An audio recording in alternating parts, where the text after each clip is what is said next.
Bonjour. Le thème précédent de l'état de veille était souffrir ou non la douleur. Aujourd'hui, il y a l'autre aspect de notre parcours de vie qui est jouer ou non avec le plaisir.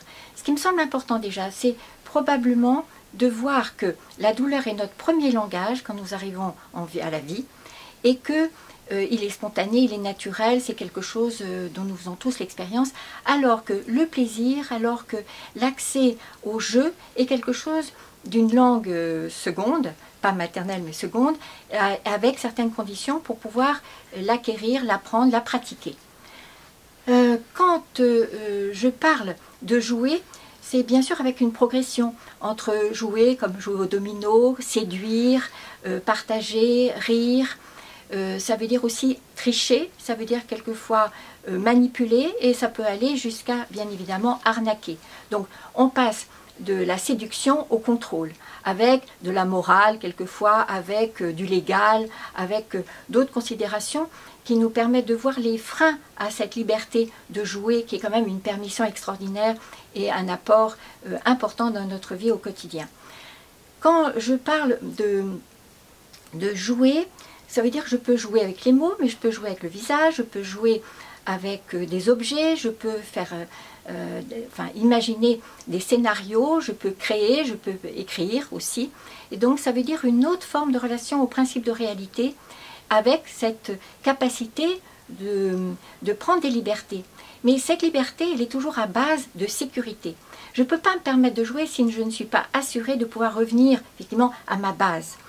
D'où certaines formes de troubles ou d'insécurité ou de peur qui n'autorisent pas cette échappée du jardin de base, qui ne permet pas d'aller explorer quelque chose qui serait plus audacieux, plus périlleux et peut-être plus dangereux aussi quelquefois. Alors je distingue trois types de jeux.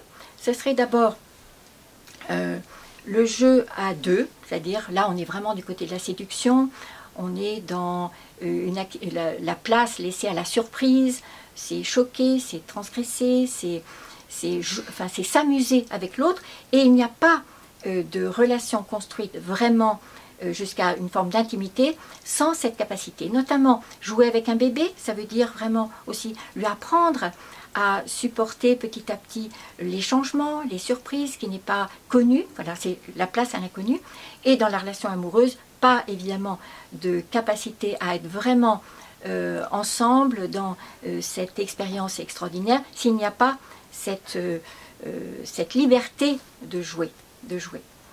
Ensuite, donc, il y a le jeu social, le jeu en groupe. Alors là, c'est tout le thème sur lequel je reviendrai abondamment, qui est la fête, la célébration. Là, on n'est plus dans la séduction, on est dans la transgression. Transgression de la hiérarchie, de la bonne éducation, des modèles, du temps, de l'espace, avec les masques, avec les déguisements, avec les excès surtout.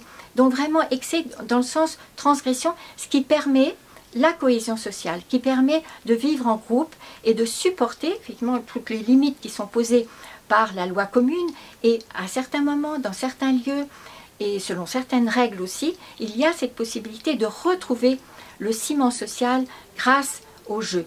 Alors je parlais, il y a aussi le cirque, il y a le mime, il y a le carnaval évidemment. Toutes ces choses sont vitales pour notre vie en société. Et puis une troisième sorte de jeu qui est loin de jouer au domino, etc., qui est le jouer à la roulette. C'est bien sûr le comportement rodalique, c'est non plus séduire, non plus être ensemble, mais cette fois-ci c'est tester la légitimité à exister, c'est se mettre en danger vital d'une façon ou d'une autre pour avoir effectivement, pouvoir récupérer l'autorité intime qui nous permet de sentir j'ai le droit d'être là, j'ai le droit d'exister et de vivre. Voilà, donc à nous de voir toute la richesse de toutes ces formes de jeu et encore une fois toujours avec la prudence d'être sur le curseur entre être dans la confiance de ce jeu qui nous habite et qui nous permet d'avoir plus d'énergie ou le jeu qui aurait à voir avec le contrôle jusqu'à l'emprise. Voilà, à nos travaux pratiques d'une façon ou d'une autre. Et à bientôt.